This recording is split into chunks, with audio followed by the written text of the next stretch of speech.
ಎಲ್ಲರಿಗೂ ನಮಸ್ಕಾರ. ನಾನು ಗಣೇಶ್ ಪಾಟೀಲ್. ಸ್ನೇಹಿತರೆ, ನಾವು ಭಾರತೀಯ ನ್ಯಾಯ ಸಂಹಿತಾ 2023 ಸ್ಟಡಿ ಮಾಡ್ತಾ ಇದ್ದೀವಿ. ಇವತ್ತಿನ ಈ ಕ್ಲಾಸ್ನಲ್ಲಿ ಚಾಪ್ಟರ್ 6ನ ಸೆಕ್ಷನ್ 118 ಡಿಸ್ಕಸ್ ಮಾಡೋಣ.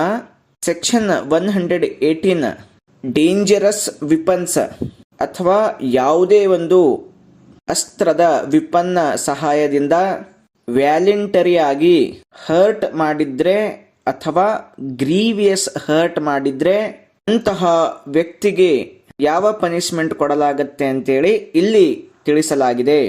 ಈ ಸೆಕ್ಷನ್ನ ಸಬ್ಸೆಕ್ಷನ್ 1 ಪ್ರಕಾರ ಯಾರೇ ಆಗಿರಲಿ ವ್ಯಾಲೆಂಟರಿ ಆಗಿ ಯಾವುದೇ ಒಂದು ಇನ್ಸ್ಟ್ರೂಮೆಂಟ್ನ ಸಹಾಯದಿಂದ ಶೂಟಿಂಗ್ ಮಾಡೋದು, ಸ್ಟ್ಯಾಬಿಂಗ್ ಮಾಡೋದು ಅಥವಾ ಕಟಿಂಗ್ ಮಾಡೋದು ಮಾಡಿದ್ರೆ ಅಥವಾ ಯಾವುದೇ ಇನ್ಸ್ಟ್ರೂಮೆಂಟ್ನ ಸಹಾಯದಿಂದ ಅದನ್ನ ವಿಪನ್ನಾಗಿ ಬಳಸೋದು ಅಂದ್ರೆ ಅಸ್ತ್ರದ ರೂಪದಲ್ಲಿ ಬಳಸೋದು ಮಾಡಿದ್ರೆ, ಆ ಒಂದು ಇನ್ಸ್ಟ್ರೂಮೆಂಟ್ನ ಸಹಾಯದಿಂದ ಕೊಲೆ ಮಾಡಿದ್ದೆ ಆದ್ರೆ ಡೆತ್ ಅಲ್ಲಿ ಸಾವು ಸಂಭವಿಸಿದ್ರೆ, ಅಥವಾ ಬೆಂಕಿಯ ಫೈರ್ನ ಸಹಾಯದಿಂದ ಅಥವಾ ಹೀಟೆಡ್ ಸಬ್ಸ್ಟ್ಯಾನ್ಸ್ ಅಂದ್ರೆ ಬಿಸಿಯಾದಂತಹ ಒಂದು ವಸ್ತುವಿನಿಂದ ಅಥವಾ ಪಾಯ್ಸನ್ ನ ಮುಖಾಂತರ ಅಥವಾ ಯಾವುದೇ ಒಂದು ಕರೋಸಿವ್ ಸಬ್ಸ್ಟ್ಯಾನ್ಸ್ ನ ಮುಖಾಂತರ ಅಥವಾ ಹ್ಯೂಮನ್ ಬಾಡಿ ಅಂದ್ರೆ ಮಾನವ ದೇಹಕ್ಕೆ ಹಾನಿಕಾರಕವಾದಂತಹ ವಸ್ತುವಿನ ಸಹಾಯದಿಂದ ಆ ವಸ್ತುವನ್ನು ಆತನ ದೇಹದಲ್ಲಿ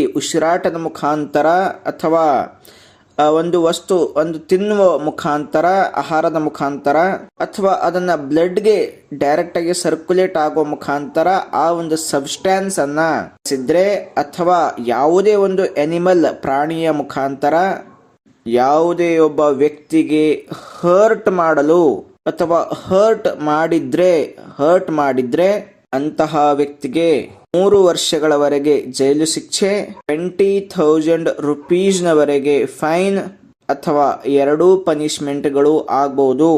ಸೆಕ್ಷನ್ 122ನ ಸಬ್ಸೆಕ್ಷನ್ 1 ಈ ಸೆಕ್ಷನ್ 118ನ ಸಬ್ಸೆಕ್ಷನ್ 1ಗೆ ಎಕ್ಸೆಪ್ಷನ್ ಆಗಿದೆ.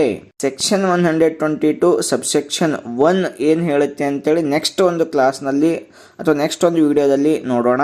ನೆಕ್ಸ್ಟ್ ಸೆಕ್ಷನ್ 118ನ ಸಬ್ಸೆಕ್ಷನ್ 2ನ ಪ್ರಕಾರ ಇದು ಯಾರೇ ಆಗಿರಲಿ ಸಬ್ಸೆಕ್ಷನ್ 1ರಲ್ಲಿ ಹೇಳಿರುವ ಅಸ್ತ್ರಗಳ ಸಹಾಯದಿಂದ ಯಾರಿಗೇ ಆಗ್ಲಿ ಗ್ರೀವಿಯಸ್ ಹರ್ಟ್ ಮಾಡಿದ್ರೆ, ಅಲ್ಲಿ ಫಸ್ಟ್ ಸೆಕ್ಷನ್ ಅಲ್ಲಿ ಕೇವಲ ಹರ್ಟ್ ಇತ್ತು, ಇಲ್ಲಿ ಗ್ರೀವಿಯಸ್ ಹರ್ಟ್ ಅಂದ್ರೆ ಜಾಸ್ತಿ ಹರ್ಟ್ ಆಗಿದ್ರೆ ಆತನಿಗೆ ಲೈಫ್ ಇಂಪ್ರಿಸನ್ಮೆಂಟ್ ಅಥವಾ 10 ವರ್ಷದವರೆಗೆ ಜೈಲು ಶಿಕ್ಷೆ ಮತ್ತು ಅದರ ಜೊತೆ ಫೈನ್ ಪೆನಾಲ್ಟಿಯನ್ನ ಪನಿಷ್ಮೆಂಟ್ ಆಗಿ ಕೊಡಲಾಗುತ್ತೆ.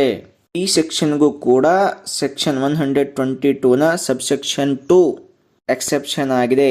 ಅದನ್ನ ನಾವು ನೆಕ್ಸ್ಟ್ ಕ್ಲಾಸ್ನಲ್ಲಿ ನೋಡೋಣ.